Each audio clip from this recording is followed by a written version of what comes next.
చున్నానయా, నీ కృప కొరకు కనిపెట్టుచున్నానయా.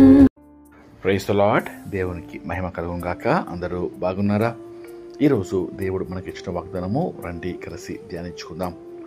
ద్వితీయోపదేశ కాండము 28వ అధ్యాయము 12వ వచనము.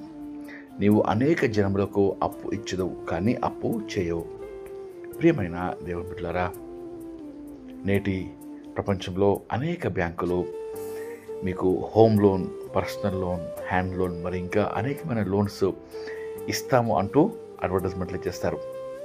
ఇంకా కొందరికి వారి అవసరాలకు మించి అప్పు చేయడము మానుకోలేని బలహీనమైన అలవాటు. తీరా అప్పు తీర్చడానికి వారి వద్ద తగిన డబ్బు లేక మెల్లగా తీరుద్దామని నచ్చ చెప్పుకుంటూ కాలము గడిపేస్తారు. కానీ వాక్యము తేటగా మనతో చెప్తుంది.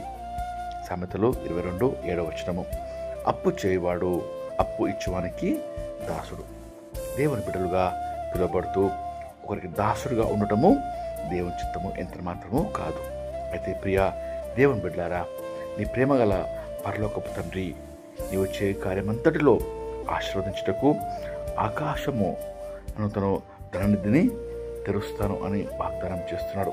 మరి ద్వితీయోపదేశ కాండము 28వ అధ్యాయము 1వ వచనంలో దేవుని వాక్యం సెలవిస్తుంది. ఆయన ఆజ్ఞలు శ్రద్ధగా విని గైకోని అనుసరించి నడుచుకోవాలి. మరి ఈరోజు ఆయన ఆజ్ఞలు అనుసరించడము అంటే ఆయనను ప్రేమించడము, అనగా ఆయన మాట వినటము.